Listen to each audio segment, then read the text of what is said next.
औज़ुबिल्लाहिमिनश्शैतानिर्रजीम बिस्मिल्लाहिर्रहमानिर्रहीम। तो आज हम पढ़ेंगे हाइब्रिडाइजेशन ऑफ कार्बन के बारे में। तो हाइब्रिडाइजेशन का हम प्रोसेस देखेंगे कि हाइब्रिडाइजेशन क्या होती है। इसमें हम सबसे पहले स्ट्रक्चर ऑफ मीथेन को देखेंगे, जिसमें sp3 हाइब्रिडाइजेशन होती है। ठीक है, अब सबसे पहले हाइब्रिडाइजेशन हमारे पास क्या चीज़ होती है, देखो मिक्सिंग ऑफ ऑर्बिटल्स होती है। हाइब्रिडाइजेशन क्या होती है? Mixing of orbitals, mixing of orbitals of nearly equal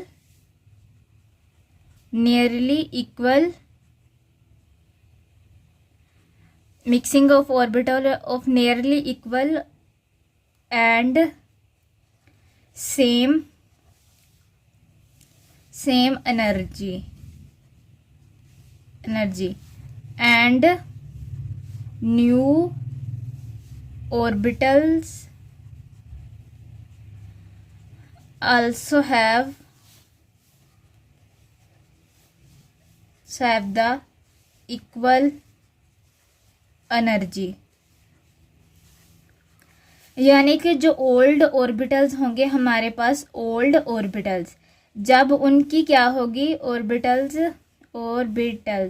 उनकी जब मिक्सिंग होगी, जब आपस में ओवरलैप करेंगे, जब उनकी मिक्सिंग होगी ओल्ड ऑर्बिटल्स की, तो हमारे पास मिक्सिंग से क्या बनेंगे, न्यू ऑर्बिटल्स।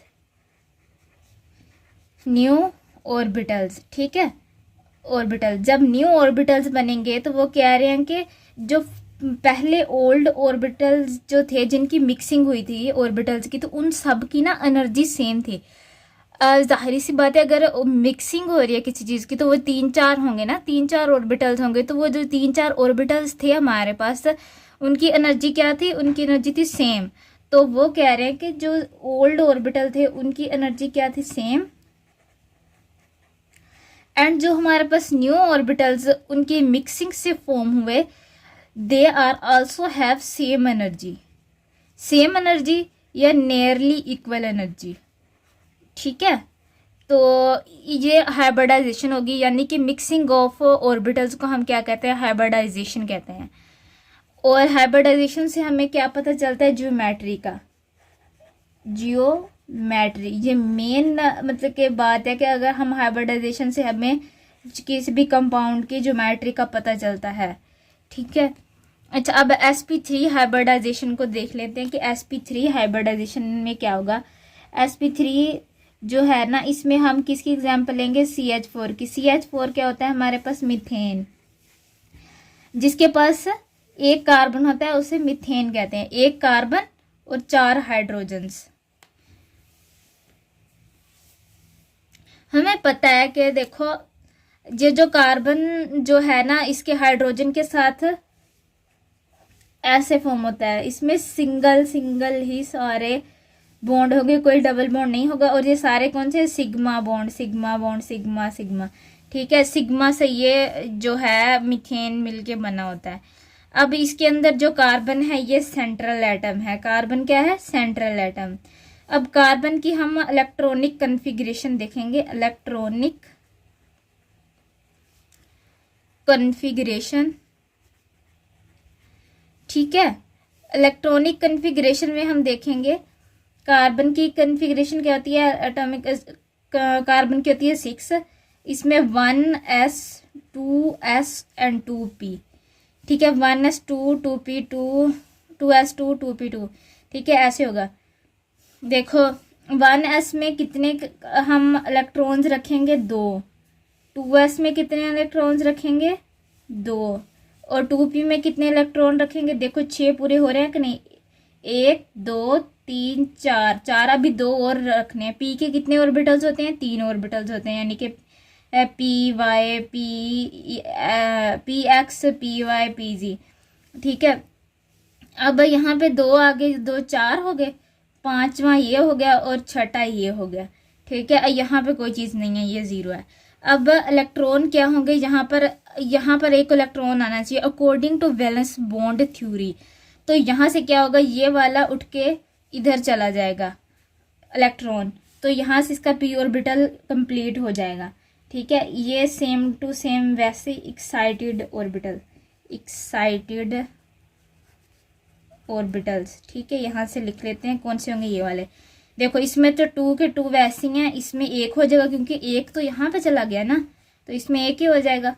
और इसका ये ऐसे बन जाएगा, इसमें ना यहाँ पे लिखेंगे भी यहाँ पे, और जे वाला जो उठ के हमने यहाँ पर लगाया था इसको दूसरे से, जे वाला हमारे पास एक्साइट होके आया था, ये वाला इलेक्ट्रॉन, इसको इलेक्ट्रॉन है, इलेक्ट्रॉन्स को ऐसे मेंशन करते हैं। तो अब देखो अनपेयर इलेक्ट्रॉन है ये जो अनपेयर इलेक्ट्रॉन है ना, इसमें ये जो 4 है, ये चारों अनपेयर है ना, तो इसका एक s का एक, ये जो s है इसका 1 इलेक्ट्रॉन, और 2p का 3 इलेक्ट्रॉन्स क्या करेंगे, हाइब्रिडाइजेशन करेंगे, यानी कि ये इन्वॉल्व होंगे, आपस में ओवरलैप करेंगे, ये मिक्सिंग करेंगे, और क्या बन जाएगा, इससे हाइब्रिडाइजेशन बन जाएगी। और ये देखो ये एक s है, और इसके p के कितने हमने लिए हैं, 3, p3, p के कितने इलेक्ट्रॉन्स हैं, 3। तो हम इसका नेम रखेंगे, ये sp3 हाइब्रिडाइजेशन, इसकी में भी sp3 हाइब्रिडाइजेशन, इसमें भी sp3 हाइब्रिडाइजेशन, और इसमें भी sp3 हाइब्रिडाइजेशन। जब हाइड्रोजन आएगा कार्बन के साथ आके मिलेगा, तो वो कौन सी हाइब्रिडाइजेशन कर रहा होगा, एक हाइड्रोजन। जब ये देखो ये कहाँ, इसमें भी sp3 हाइब्रिडाइजेशन हो रही है, इसमें भी sp3 हाइब्रिडाइजेशन, सिंगल बॉन्ड है, सिंगल बॉन्ड जाके कार्बन के साथ मिल रहा है, और इसके साथ 4 बॉन्ड बने होंगे, तो ये sp3 हाइब्रिडाइजेशन कर रहा होगा। तो यहाँ तक क्लियर हो गया। अब देख लेते हैं कि ये जो sp3 हाइब्रिडाइजेशन हो रही है ना, यानी कि इसके अंदर ना इसकी ज्योमेट्री बनाते हैं। सबसे पहले देख लो कि ये जो s है और p होते हैं, इनकी शेप कैसे होती है। सबसे पहले तो ये देखो, अब कोई हमारे पास 1 2 3 4, ये 4 चीज़ें हैं।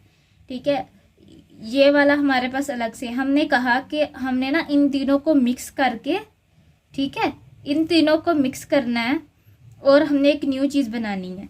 जब इनको मिक्स किया और हमारे पास ये चीज़ बनी, इन चारों को मिक्स करने के लिए हमारे पास ये एग्जाम्पल के तौर पे है जो ये वाली चीज़ बनी। ठीक है, इसका करैक्टर जो था मतलब कि 25% था, और ये जो 3 थे इनका करैक्टर क्या था, 71% रख लेते हैं। ठीक है, तो जो 70 25 और 75 इसका रख लेते हैं। तो जो मिलेगा इसके अंदर जो न्यू चीज़ बन रही है, तो इसके अंदर भी तो यही दोनों सेम करैक्टर होंगे ना इनके, 25% इसका आएगा और 75% इसका आएगा। और अगर इन चारों की एनर्जी सेम है, तो इसमें भी तो यही चारों इकट्ठे होके इसमें आए हैं ना, तो जाहिर सी बात है इसकी एनर्जी भी इतनी ही होगी जितनी इनकी है। ये इतनी एनर्जी के होंगे जितनी इसकी है, जो दोनों एनर्जी सेम होगी। क्योंकि अगर हम कोई और चीज़ अंदर डाल देते बाहर से, इन चारों के अलावा 5वीं चीज़ डाल देते, तो हमारे पास 5 होते, तो जितनी ये 5 चीज़ें बनती और उसका ही इतना ये बनता। यानी कि जितने हम ये ऑर्बिटल्स लेंगे, जो न्यू ऑर्बिटल बनेगा उसकी एनर्जी सेम होगी। अच्छा, तो यहाँ पर हमारे पास जो s होता है, s की करैक्टर कितना होता है, न्यू ऑर्बिटल्स में होता है 25%, और जो p होता है उसमें होता है 75%। क्या होता है, इसका करैक्टर होता है जो न्यू ऑर्बिटल्स बन रहे होते हैं हमारे पास। अच्छा, अब इसकी शेप देख लेते हैं। सबसे पहले हम देख लेते हैं कि ऐसे करके ना इसकी शेप बनानी है ऑर्बिटल्स की। 4 ऑर्बिटल थे ना हमारे पास, ये देखो 1 2 3 4 है, और वो हमें पता है s है, p x है, और p y है, और p z है। सबसे पहले s वाला देख लेते हैं, फिर उसके बाद p x p y p z। ये क्या है, ये कौन सा हमारे पास x एक्सिस, ये जो सीधी लाइन जा रही है इसको x एक्सिस, और ये जो ऐसे करके है इसको y, ये क्या है हमारे पास y, और ये जो ऐसे है ये z है, z जेड। एस जो होता है वो हमारे पास क्या होता है, स्फेरिकल। एस को हम क्या बनाएंगे, स्फेरिकल। ये देखो एस को हम बनाएंगे स्फेरिकल, एस ऑर्बिटल होता है। अब पी एक्स है, एक्स कहाँ पे है, ये देखो ये है सीधी लाइन पे, इसका ऐसे इसकी शेप ड्रॉ करेंगे। जो ऑर्बिटल होते हैं ना हाइब्रिडाइजेशन में, वो ऐसे ड्रॉ होते हैं। तो यहाँ पे क्या होता है कि यहाँ पे एक्स एक्सिस पे ऐसे एक लोब बना होता है, यहाँ पे वाई, पी वाई है तो वाई एक्सिस पे बनाएंगे, फिर पी जी है तो जी एक्सिस ये खड़ा हुआ है, और यहाँ पे ऐसे बना देंगे। ठीक है, अब इनकी शेप्स का पता चल गया कि पी वाई की, पी जी की, पी एक्स की कैसे होती है। अब इन्हीं को हम पी एक्स और पी वाई जी को हम मिक्स करेंगे, और ये जो इनके हाइब्रिड जो ऑर्बिटल्स होंगे ना, उनकी शेप कैसे होगी। पहले वाला तो एस वाला ही होगा, ये हाइब्रिड है यानी कि ये मिक्स हो गए हैं। ठीक है, आफ्टर मिक्सिंग लिख लेते हैं, आफ्टर मिक्सिंग। आफ्टर मिक्सिंग क्या होगा, ऐसे तो इसका ऐसे करके छोटा सा ऐसे बनाएंगे। ये जो होता है ना, ये नेगली, इसको इग्नोर्ड कर देते हैं, मतलब कि होता है ये ना स्मॉल साइज को बनाएंगे, ये इग्नोर्ड होता है। इसका एक लोब ये वाला बन जाएगा, और एक इसके दरमियान में, एक्स के ना और वाई के दरमियान में बनाएंगे ऐसे। ठीक है, और एक इसकी शेप यहाँ पे बनाएंगे वाई और जे जी के दरमियान में, यानी कि एक्स एक्सिस और जी एक्सिस के दरमियान में यहाँ पे ऐसे। ठीक है, और जे जो होगी ना लास्ट वाली, वो हम ऐसे करके बना देंगे इसके दरमियान में।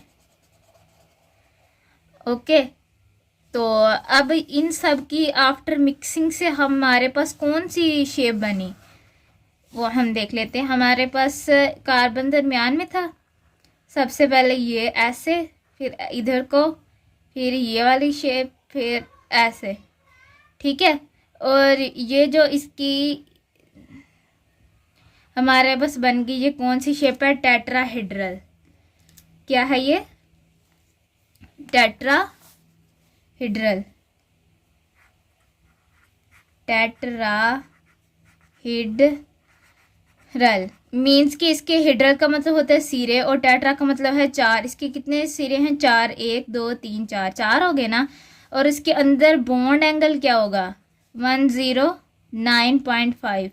ठीक है, 109.5 होना चाहिए इसके अंदर। ये किसकी शेप ज्योमेट्री बनी हुई है, ये हमारे पास बनी हुई है CH4 की। ठीक है, अब इसका बॉन्ड एंगल का भी हमें पता चल गया, ज्योमेट्री का भी पता चल गया। हाइब्रिडाइजेशन से हमें ज्योमेट्री का पता चलता है, और जो इसके अंदर ना रिपल्शन कम होगी, इसके अंदर मतलब कि रिपल्शन ज़्यादा होगी, कम नहीं होगी, ज़्यादा होगी, मोर रिपल्शन।